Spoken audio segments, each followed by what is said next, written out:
Hey, welcome to Woodworking with Wes. On today's video, I want to tell you a true story of how I turned my woodworking into a very profitable side hustle while I was still working a full-time job for somebody else. Let's see how. Every side hustle begins by finding a need and figuring out how to fill it. I found that by building custom mantels and working with fireplace shops proved to be a side hustle that made me thousands of extra dollars every month. Let's take a look at the construction of a basic stile. I always begin my mantel builds with the column that's down each side of the fireplace. This column is going to be 48 inches tall, 7 inches wide. Are pieces that make the base of the column or the base structure of the column. The side pieces are going to be 3 3/4 by 48 and a center piece 5 1/2 by 48. We're going to do an overlay on it and create a shaker style look, a recessed panel shaker style look. We're going to be doing that with 1/2 inch material, and I've listed out my 1/2 inch material. Here is that base structure that I was talking about. Now I've used white melamine because this is going to be a paint grade mantle, and white melamine makes a great paint surface. If you sand off the factory finish, it makes a nice smooth paint finish. And so we're going to start with this structure right here. This is the depth of our column, this is the width of our column, and you can see how tall. So let's get ready and nail on our face pieces. The first part of our face pieces that we're going to attach are the stiles, and we are going to be attaching them with headless pins, 1-inch headless pins. We're going to run a little glue down the face of our edge here. We'll be flush on the outside here so that gives us a good starting point. Flush with the bottom. This will be the bottom of our column. And we'll just make sure that we're flush all the way up, giving plenty of nails so that it's attached really good.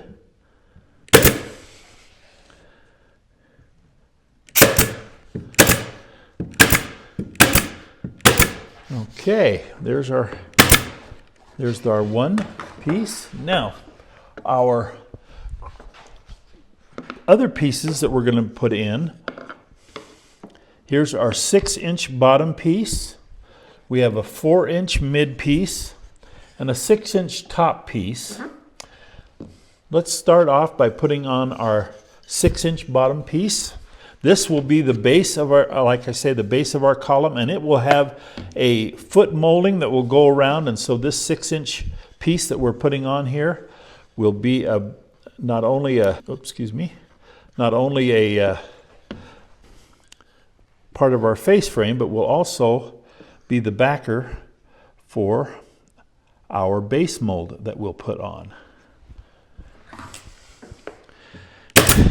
And we put these pieces in first before we put this other column piece on, so that we use these as a spacer. Our first open space is 20 inches from the top of our bottom block to the bottom of our 4-inch block. Like I say, this is 6, this is 4. Put a little bit on there and a little bit on the piece there so that it creates, and we're like I say, we're making a stile and rail effect by these applique pieces. All right, and then our next opening is 4 inches to match the size of our block. And then we have another 6-inch pieces, another 6-inch piece at the top. You'll notice as I put this on that this doesn't go all the way to the top. We'll talk about that when we get to that point, but basically this all gets covered up with other structure further on in the assembly of our mantel. Okay, Now we'll put a bead of glue all the way down here, and we'll put a little bit at the end of each one of our blocks so that we glue those together just like we would any stile and rail. Okay. All right, goes like this. And we'll put it in there. And now you can see how that creates a stile and rail effect and kind of a shaker look to it. Not a kind of a shaker look, a shaker look. And by having these blocks glued in first, all we have to do is push this stile up against it, and it's already spaced perfectly.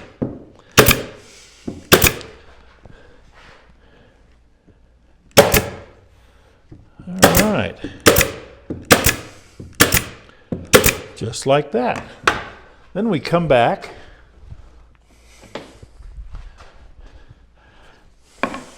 and we'll go through and we'll fill all of our nail holes on the face, and we'll putty our seam along the side and the nail holes that we put in here when we have first nailed our base of the column together. Let me go ahead and finish puttying up, and then we'll come back and sand it out and we'll show you what it looks like.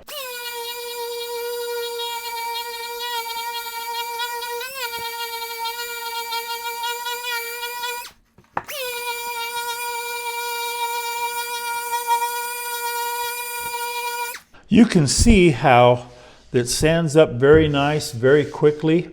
I'm going to go ahead and finish out sanding out both columns, get them ready to go, and we'll come back when we're all done sanding and show you what's next. I wanted to show you the column all finished. You can see that I put that base mold around the bottom as we talked about. I put a little decorative 1/4 by 3/4 strip around the middle for our 4-inch block. That gives a little bit of center, a little bit of decoration. And I took a bull nose, just a 1/4 inch quarter round, and went along the edge of just our open spaces. So the square corner is here and still tight. So this is our column and how it looks all finished off. And I've got them both done. The next thing that we will do is the top part of our column. This piece right here actually fits on the top of our column. It is 8 5/8 inches wide, which is a 3/4 inch on both sides of our 7-inch wide column. And it's deep enough to also be 3/4 of an inch around the face of our column. And it gets the 1/2 inch stripping the way that we did on the face of our column. This gets the same thing to create a one more little shaker square. Let me show you one thing. I'm going to tip up our other column.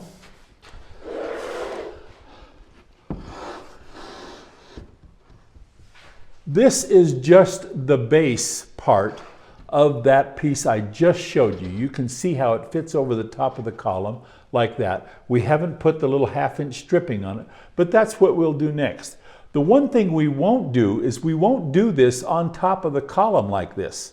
Let me bring this down.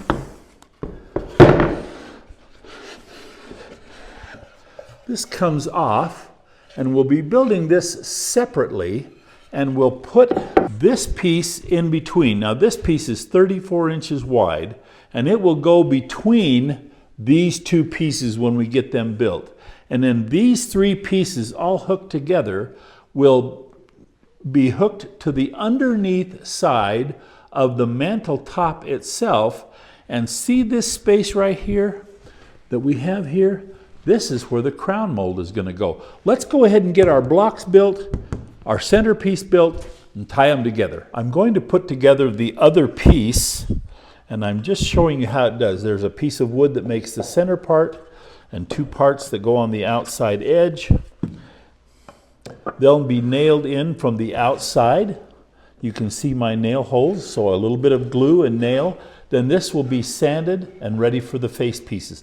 Let me get this piece brought up to this, and then we'll show you the next part. All right, with our piece all put together and sanded, Here's our face pieces that we're going to put on, and we're going to put them on in this kind of configuration just like that. So let's go ahead and do that. Okay. We start on one side just like we always do, and we bring a little bit of glue in here. I've marked a squiggly line to show me what's the top so that I know where I'm supposed to be putting my pieces. Flush with the bottom and flush with the outside. Headless pins.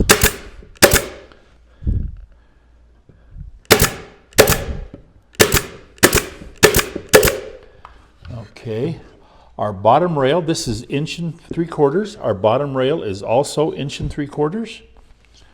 So let's put a little bit of glue there and some on the end. This creates the bottom rail look. Okay, just like that. Okay, our top rail is going to be wide. And I have a little spacer block here because remember, this is a 5 1/8 square. This is a 5 1/8 inch piece that we just used as a cutoff, and we're going to use it for our spacer piece. And a little bit of glue on the edge there. Our spacer and our top rail piece, like that.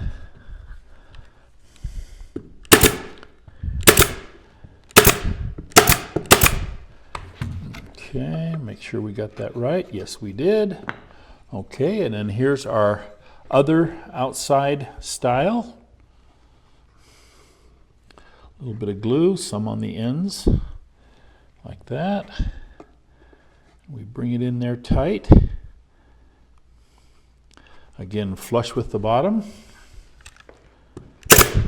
Whoop, it moved on me. Let's not do that. Okay, a little of adjustment there.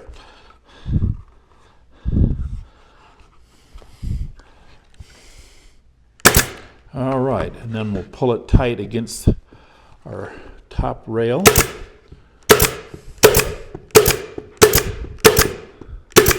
Okay, let's go ahead and putty this up, all the nail holes on the edges, the seams, and then we'll get ready to sand that out.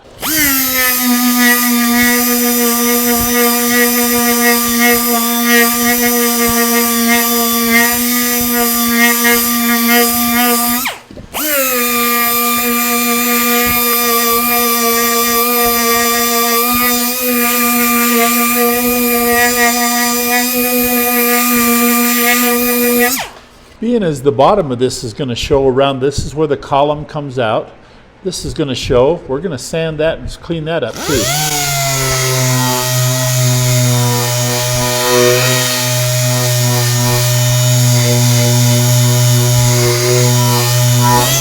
Okay, after we completed our sanding, we put a 1/4 inch round over around the 3 sides. And like I say, down here is where our column goes.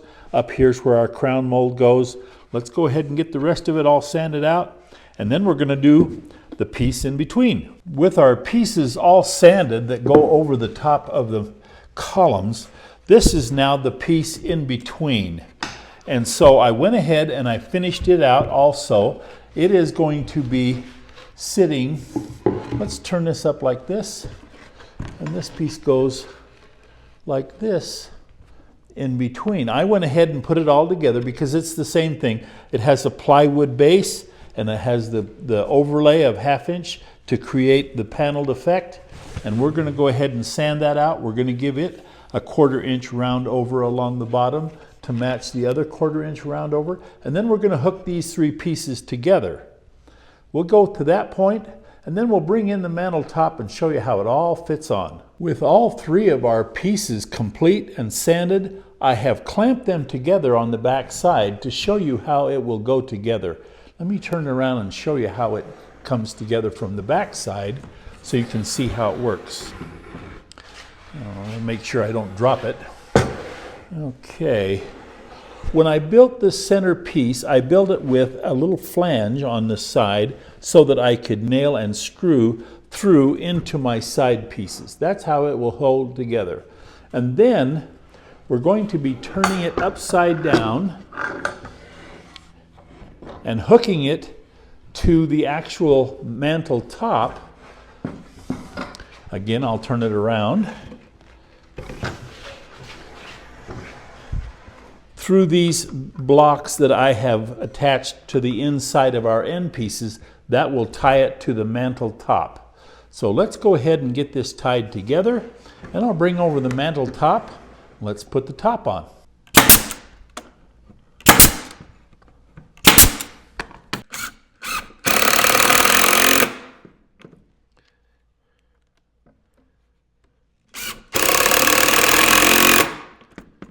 Here is the top of our mantle.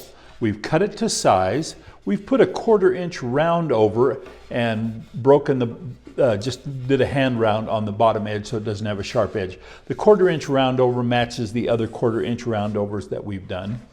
We're going to turn it upside down, and then we're going to take this piece that we just got through putting all 3 pieces together, and I'm going to turn it like this so you can see how it will look.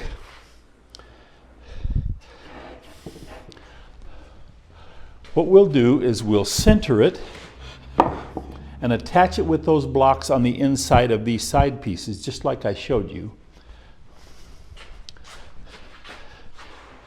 And it will look like that. And then we'll take our crown mold that we're going to put on, and we're going to be putting our crown mold like this, and the crown mold will go all the way around like that. I'll go ahead and get this tied together, and then we'll get set up to do the crown mold. The last thing we have to nail together on our mantle is the crown mold. Now I have cut one piece in here, and I want to show you how we'll be able to put the corners together like this. How do we get those nice tight corners? Let's go over to our chop saw. I want to show you something. Whenever I cut crown mold, I build a little tray that holds my crown mold in the perfect angle. And when I make my cuts at my 45s, that also gives me a point of reference when I take my measurements. I can take my measurements and mark a measurement right here, put it on my cut line, my saw cut line, and make a perfect crown mold cut every time. And my corners come out beautiful. Now we've got a video that shows how to make this tray, and it shows how this tray can actually be used to make perfect outside corners when you nail together. We'll provide you with a link to that video. But right now, let's get finished off on our crown molding for our mantle. We're getting ready to make our next cut for this small piece. You can see where I have marked right here the length of my measurement, and I put that mark right there on my cut, and that'll give me the perfect measurement and the perfect cut on my piece of crown. Let's go ahead and cut this and then take it over to the mantle and check it.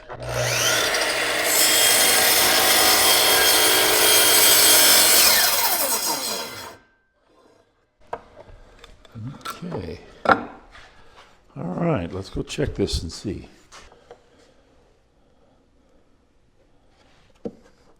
And there it is, the perfect cut, right where it's supposed to be. We're going to go ahead and finish out some of this crown. Then we're going to come back and put it all together.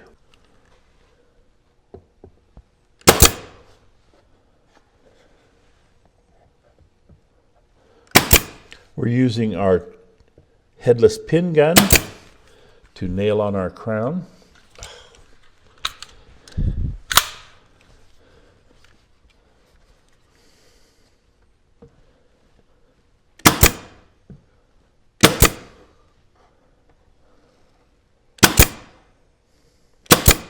Just like that.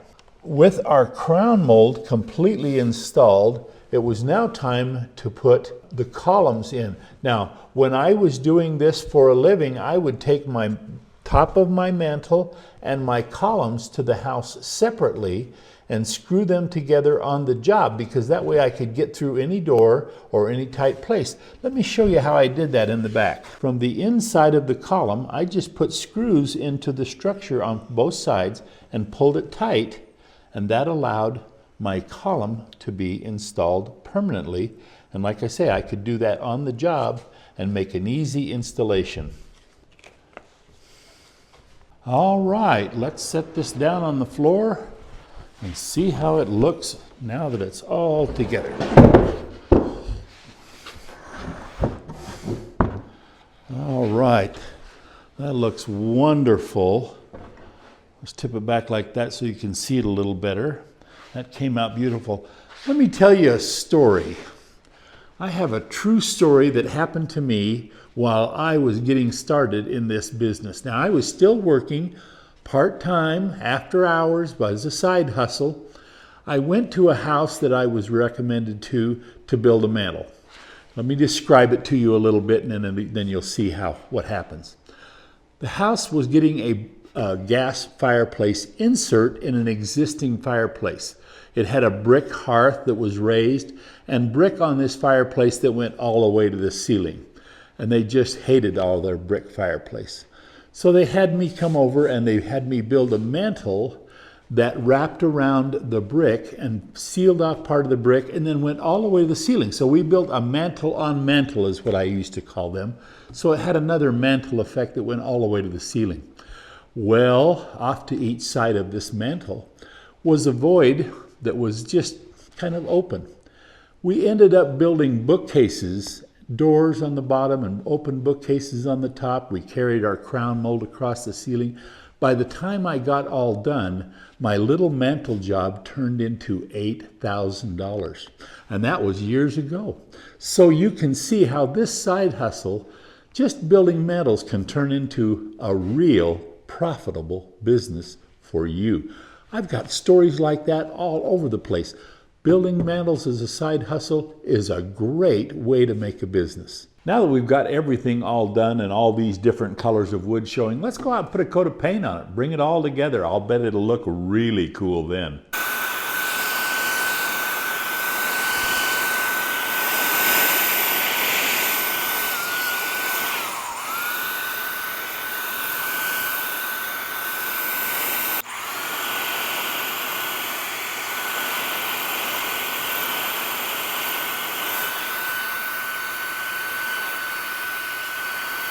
Well, I think our mantel turned out pretty nice. Coat of paint makes it look great. By the way, I'll bet you want to know how I got started in my little mantel business. Well, I had a fireplace shop contact me about a custom mantel because the ones that they provided wouldn't fit. And from then on, every time they had a situation like that, they contacted me. Pretty soon I had more work than I could do, and I was making about $1,000 a mantel when I got going really good at it. Pretty soon it turned into a business that I had to quit my job to take care of. It was a great way to get started in a woodworking business. I'll bet you could find a way to do that too. By the way, if you want to go to woodworkingwithwes.com, you'll find a place there where I can give you individual help on questions and instructions. I hope you enjoyed this video. I had fun because it brings back lots of memories when I was building mantels. And I'm going to see you next time on Woodworking with Wes.